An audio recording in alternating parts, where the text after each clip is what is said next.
Live from Washington, D.C., the International Reading Association presents the 1993 International Literacy Day Teleconference.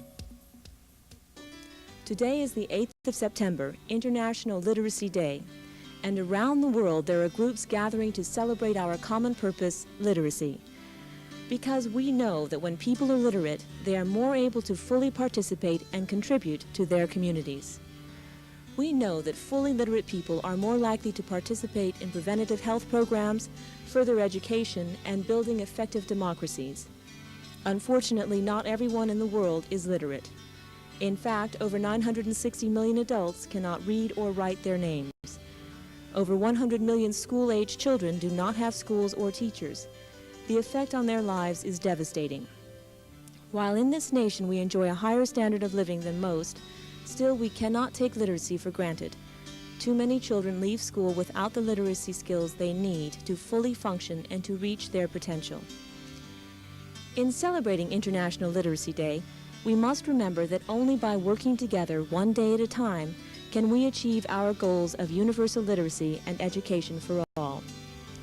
In the United States, one of the most important programs in meeting this challenge is Chapter 1, Compensatory Education.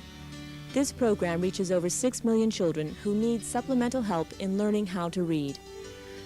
During the next hour, we will discuss how to provide the teachers of these children with more information on increasingly effective instruction to meet the many challenges ahead. Greetings. Today is International Literacy Day. As the great storyteller Hans Christian Andersen once said, "Without sufficient money for a meal, I have spent the few pence I possessed to obtain from a library one of Scott's novels, and reading it, I forgot my hunger and cold and felt myself rich and happy." What a wonderful way to express the celebration of literacy, with wealth, joys, and contentment resulting from the ability to respond to an author's message. I am Susan Mandel Glazer from Rider College in New Jersey and President-elect of the International Reading Association, your host for this teleconference. The International Reading Association is the world's largest organization devoted to professional development of those interested in the teaching of communication skills.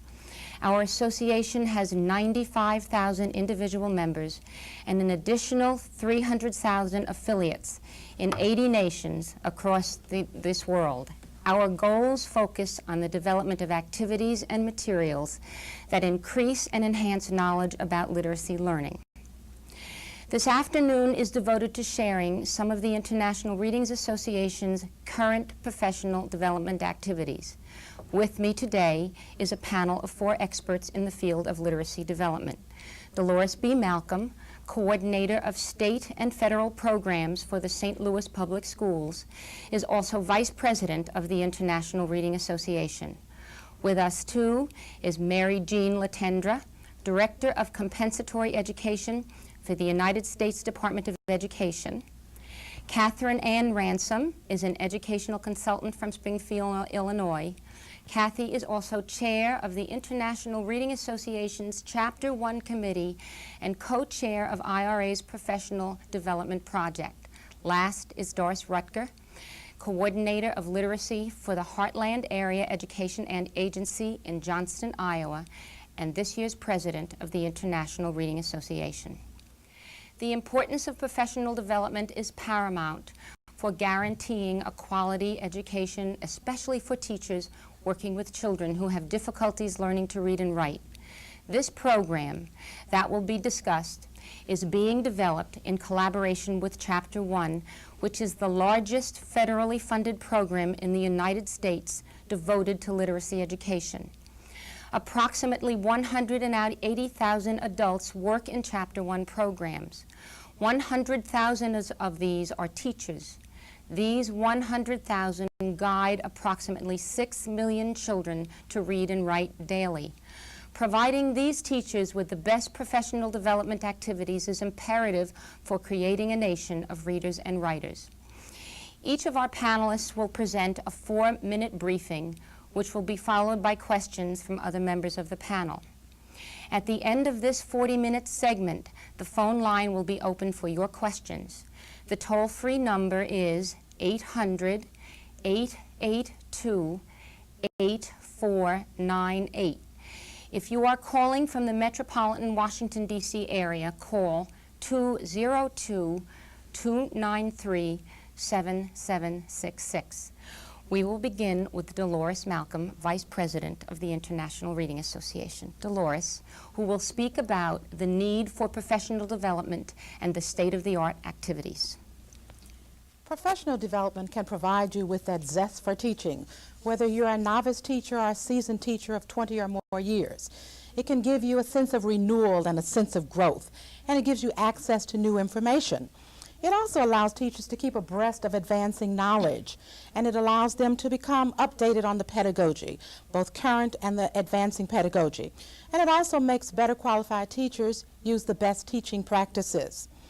It helps you to quench that thirst for continuing inquiry, and it also allows you to get stimulation from others, your colleagues or others in the field who you may not often see.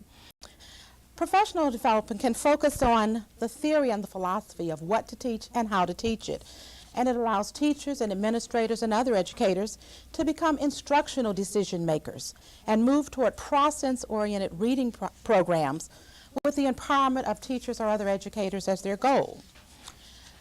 This new focus towards professional development really began in the mid-1980s, and this was during the time that we had the reports from the Holmes groups and the Carnegie Report.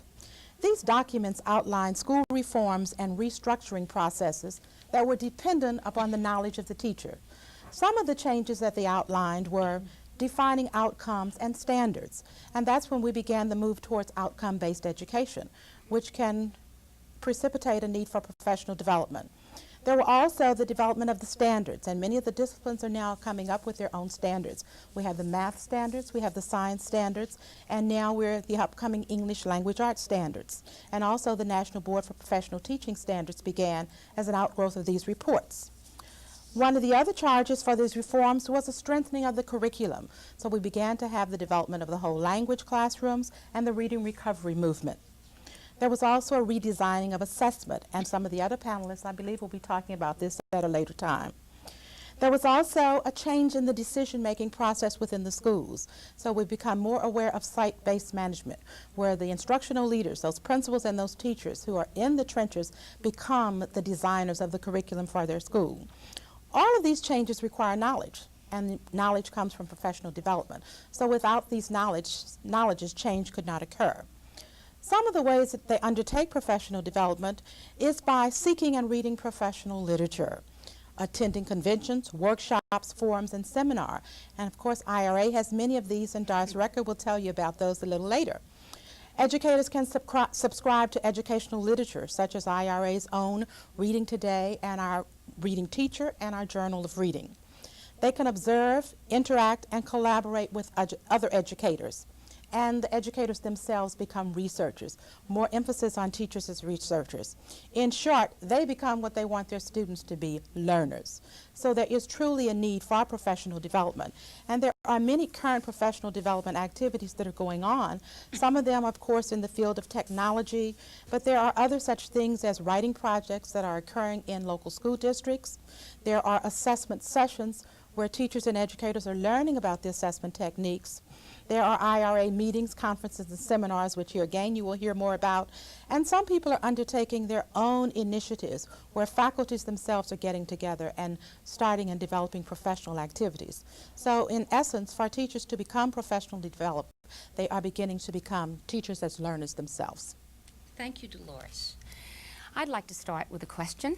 Would you share with the group and the audience what the components of a professional development program are? Well, I think one of the components that I mentioned a little earlier is that, first of all, teachers must begin, or educators must begin to understand the theory. So it must have a good theoretical and philosophical base for it, because after all, it is a learning process. So it must be steeped in theory and educational philosophy. There must be active involvement of the people for whom the professional development program is aligned. So if they are not actively involved in it, they will not feel a part of it.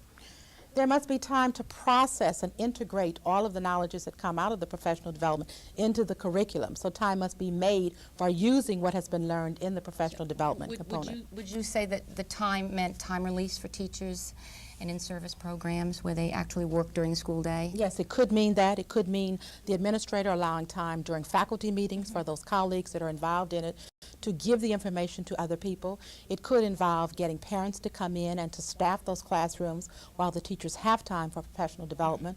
It could even involve the districts allowing for sabbatical leaves or some of those kinds of things that would allow educators to become. I want to chime in. Most recently, we had the opportunity at the department to meet with the Krista McAuliffe Scholars. They're the very best and the brightest. And I want to reinforce this issue of time because consistently, over and over again, even those very best of our teachers said, we don't have time to talk to each other in the lounge if we could only talk to each other. So I just want to stress the fact that it's so critical that the teachers who are listening to us, and particularly the administrators, just know the value of that time, because without it, they're not able to pursue any of the activities in a very systematic way whatsoever. And this is a great time to introduce you, Mary Jean Latondra, Director of Compensatory Programs for the U.S. Department of Education, will discuss the mechanisms for changing professional development activities for Chapter 1 teachers.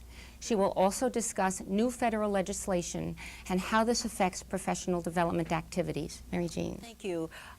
First, let me say the compensatory education program includes the Chapter 1 program and also includes the Even Start program, which many of you may be familiar with, the new family literacy program that we're so